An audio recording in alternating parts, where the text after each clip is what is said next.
Evangelio de Lucas, capítulo 8, versículos 40 al 56. Cuando volvió Jesús, le recibió la multitud con gozo, porque todos le esperaban.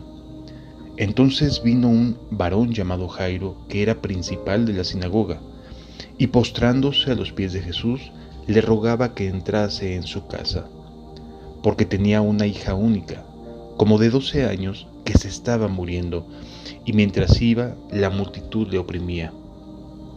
Pero una mujer que padecía de flujo de sangre desde hacía 12 años, y que había gastado en médicos todo cuanto tenía, y por ninguno había podido ser curada, se le acercó por detrás y tocó el borde de su manto, y al instante se detuvo el flujo de su sangre. Entonces Jesús dijo: ¿Quién es el que me ha tocado? Y negando todos, dijo Pedro y los que con él estaban: Maestro, la multitud te aprieta y oprime, y dices: ¿Quién es el que me ha tocado? Pero Jesús dijo: Alguien me ha tocado, porque yo he conocido que ha salido poder de mí. Entonces, cuando la mujer vio que no había quedado oculta, vino temblando y postrándose a sus pies, le declaró delante de todo el pueblo por qué causa le había tocado y cómo al instante había sido sanada. Y él le dijo: Hija, tu fe te ha salvado, ve en paz. Estaba hablando aún, cuando vino uno de casa del principal de la sinagoga a decirle: Tu hija ha muerto, no molestes más al maestro. Oyéndolo Jesús le respondió: No temas, cree solamente y serás salva. Entrando en la casa, no dejó entrar a nadie consigo, sino a Pedro, a Jacobo, a Juan y al padre y la madre de la niña. Y lloraban todos y hacían lamentación por ella. Pero él dijo: No lloréis, no está muerta, sino que duerme. Y se burlaban de él sabiendo que estaba muerta. Mas él, tomándola de la mano, clamó diciendo: Muchacha, levántate. Entonces su espíritu volvió, e inmediatamente se levantó, y él mandó que se le diese de comer. Y sus padres estaban atónitos, pero Jesús les mandó que a nadie dijesen lo que había sucedido. Nuestro Señor Jesucristo estaba de regreso en la región de Galilea, después de un viaje aparentemente poco fructífero en la zona de Gadara. Y en esta parte de Galilea, al contrario de aquellas tierras de donde le habían pedido que se retirara, existe una cantidad de personas que lo están esperando con entusiasmo, con ganas de escucharlo, con anhelo de ver milagros y señales. Era un ambiente mucho más empático con Jesús. Era un ambiente que tenía expectativas acerca de nuestro Señor Jesucristo. Y la Escritura nos dice que en este ambiente se abre paso un hombre que, llegando hasta Jesús, se postra a los pies de Cristo. Yo quisiera que pudiéramos entender y más bien recordarnos que nosotros somos aquellos que han acompañado a Jesús en estas travesías, que hemos sido impactados por darnos cuenta que Dios, que Jesús, tiene la autoridad sobre las cuestiones físicas, naturales, terrenales, el aire, el agua, ¿sí? Y cómo también hay una autoridad que está por encima de legiones de demonios que se postran ante Jesús, que le reconocen y le piden permiso para irse al hato de cerdos. Entonces, nosotros como discípulos de Jesús estamos asimilando que nos acaba de salvar la vida de un naufragio ahí en el mar de Galilea, que el mar y el viento se detuvieron, que el gadareno quedó liberado, que era una legión de ángeles. O sea, la autoridad de Jesús estaba por encima de muchas cosas que a lo mejor hemos visto y oído. Así que todavía estamos en este intento por asimilar con quién estamos caminando, al lado de quién fuimos convocados a andar y a quién seguimos. Cuando en medio de esta multitud alegre porque estamos de regreso, se abre paso un hombre y se postra a los pies de Jesús.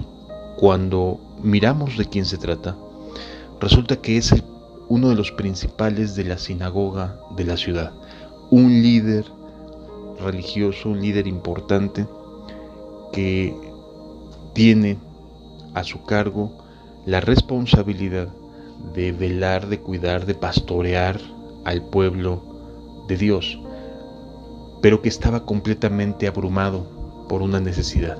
Su hija estaba en casa y se estaba muriendo. Y entonces logra vencer su orgullo, este pastor, este líder, este erudito, logra vencer este orgullo que normalmente se tiene cuando las personas crecen en conocimiento de Dios, pero no crecen en una relación con Dios. Y entonces logra vencer este orgullo y se postra ante Jesús, pidiéndole, rogándole que fuera a su casa. Jairo ya sabía que Jesús podía sanar enfermos y era su única esperanza. Así que toma la decisión de ir a Cristo, de ir a Jesús y de inclinarse, de postrarse a los pies de Jesús, aún en medio de la multitud de fieles que lo admiraban o que tenían en él una alta estima por su liderazgo dentro de la comunidad. Así que su líder, su guía espiritual de esta sociedad, de esta ciudad, se estaba inclinando ante Jesús. ¿Qué impacto fue para los que estaban ahí? Y para nosotros como discípulos estamos entendiendo que Jesús tiene una autoridad que está por encima de todo. Ya nos salvó la vida, ya vimos que las legiones de demonios le hacen caso y hasta le piden permiso para poder ir a un hato de cerdos, le ruegan que no los mande al abismo. Este hombre, siendo líder en nuestra comunidad o líder en la ciudad, llega y se postra con Jesús.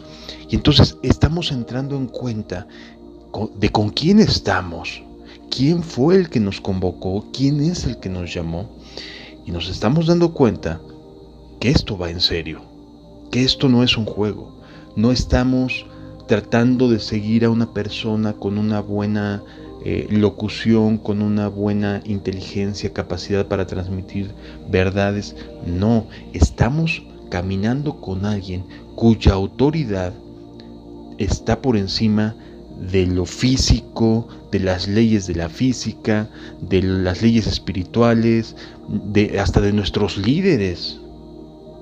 Esto es algo serio, es algo que Jesús está impactando en nuestros corazones. Estamos caminando con alguien que tiene autoridad sobre toda carne y sobre todo el ambiente espiritual. Mientras nos dirigimos a casa de Jairo, en medio de la multitud, de repente Jesús se detiene y pregunta: ¿quién me ha tocado? Nosotros, confusos, volteamos a mirarnos unos a otros y a la multitud que oprimía a Jesús y no entendemos la pregunta. Señor, te están oprimiendo, te están apretando.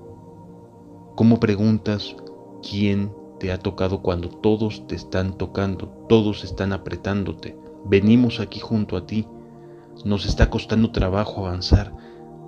¿Qué pregunta, qué clase de pregunta es esa? Y de repente, a unos cuantos pasos, una mujer se levanta con pena, con vergüenza, y le dice a Jesús: yo, Señor, yo te he tocado. Y nos explica que había estado enferma, que había tenido desde hacía 12 años un continuo flujo de sangre y que al tocar el manto de Jesús, ella había quedado curada de su enfermedad. Jesús, escuchamos que le contesta: vete en paz, tu fe te ha salvado. Y entonces, en ese momento, nuevamente es un aprendizaje para nosotros. ¿De qué se trata esto? ¿Cómo pudo Jesús identificar que esta mujer produjo que saliera poder para sanar. A diferencia del resto de las personas, ¿por qué Jairo, cuando llegó a postrarse, no obtuvo la misma respuesta que obtuvo esta mujer? Entonces comenzamos a aprender que la gracia de Dios, que la bondad de Jesús se manifiesta de distintas maneras, de formas diferentes para cada persona. En el caso de esta mujer, tocó su manto. En el caso de nosotros, vimos cómo se detuvo el viento y las olas cesaron de hacernos para arriba y para abajo. Vimos cómo sana el Gadareno. Es decir, estamos todo el tiempo expuestos a manifestaciones prodigiosas, milagrosas, pero variadas en su totalidad, únicas para cada uno de nosotros. Esto es la gracia de Dios, hermanos. La gracia de Dios se manifiesta de manera multiforme. No vamos a encontrar un estándar en la manera en que Dios trata con cada uno. Tú tienes tu propia historia con Dios. Yo tengo mi propia historia con Dios.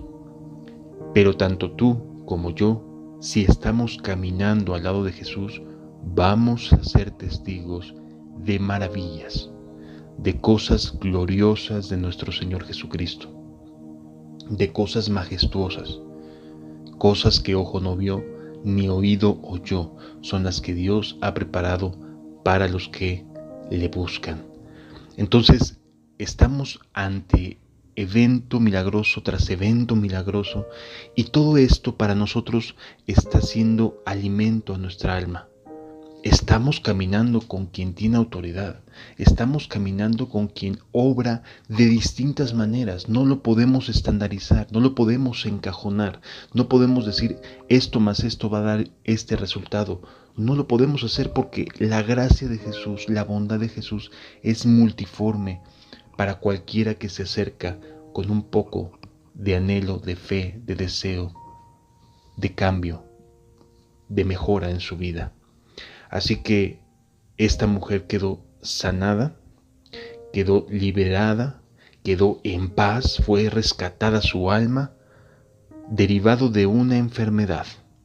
Y aquí yo quiero hacer un paréntesis para que podamos entender que muchas veces las enfermedades que sufrimos nos acercan al único que tiene la autoridad, la capacidad de darnos salud y vida eterna, a Jesús de Nazaret. Y esta mujer obtuvo lo que buscaba y más, porque fue su corazón limpiado, fue restaurada su salud, pudo volverse a reincorporar a su vida social y familiar, porque una mujer que tenía flujo de sangre era considerada inmunda.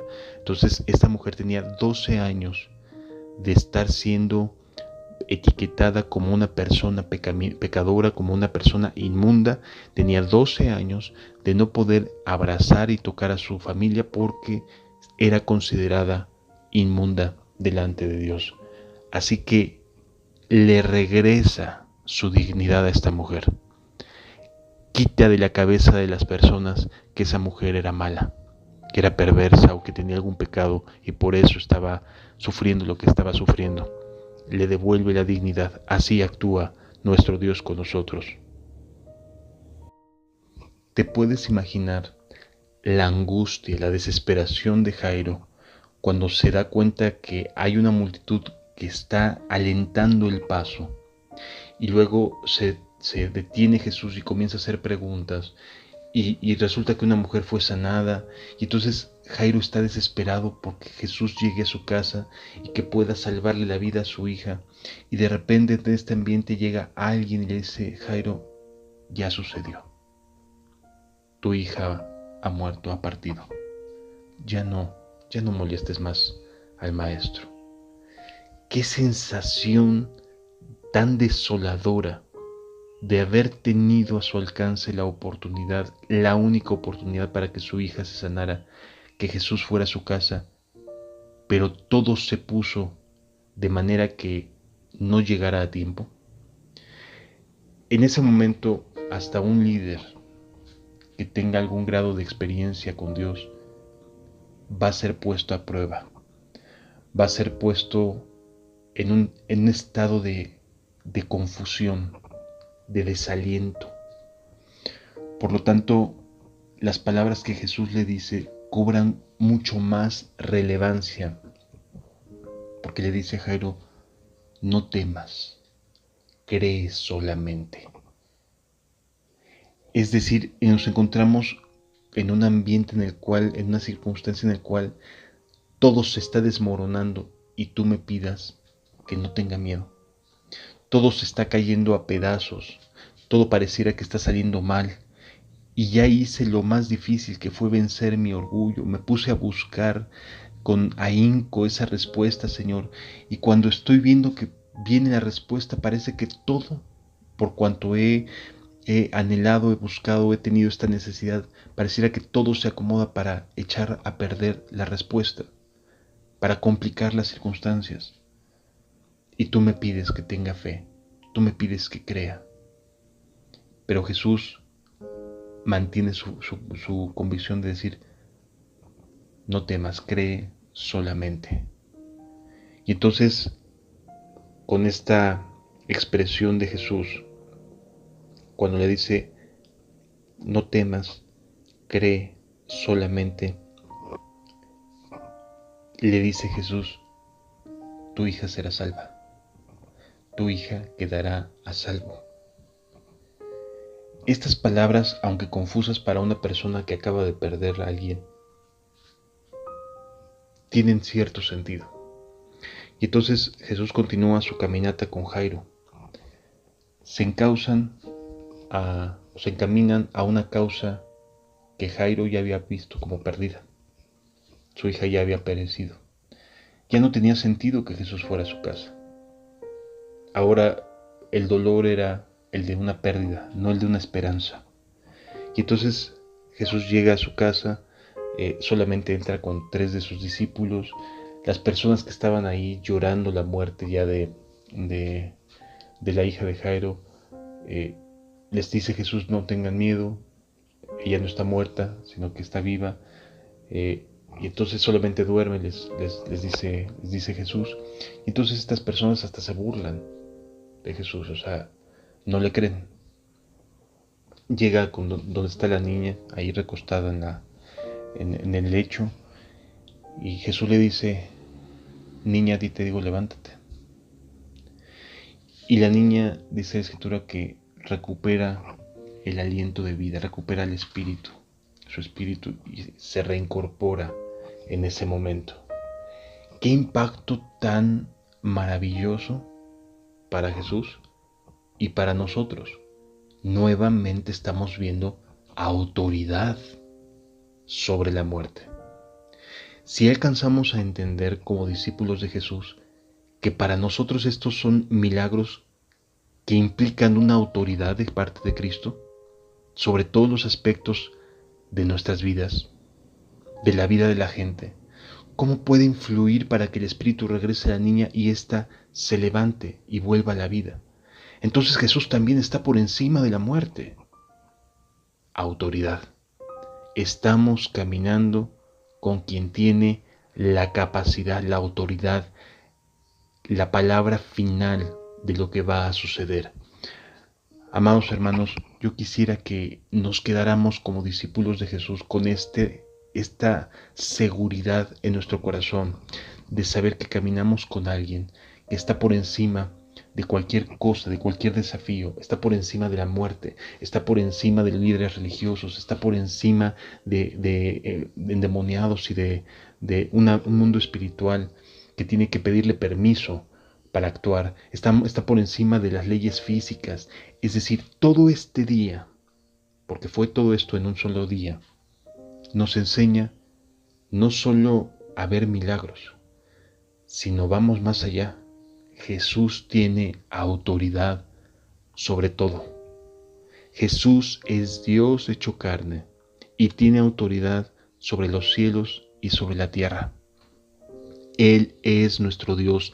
Él es y debe ser el centro de todo lo que hagamos, de todo lo que digamos. Él tiene la autoridad. Él no está jugando contigo, no está jugando conmigo. Desea y quiere usarte, desea y quiere que entres en el cielo, desea que formes parte de sus ovejas, de una ciudadanía celestial. Dios desea que estés con Él. Él tiene autoridad. No tengas miedo. Es un día en el cual Jesús les demuestra y nos demuestra: tengo autoridad. Sobre mí no hay nada. Tengo autoridad. Dios es hecho carne a través de Jesús y tiene toda autoridad. Pensémoslo, hermano. Tengamos confianza. No estamos caminando con alguien que no sepa en qué dirección vamos y que no sepa hacer las cosas de maneras sobrenaturales, de maneras impresionantes. Que Dios te bendiga.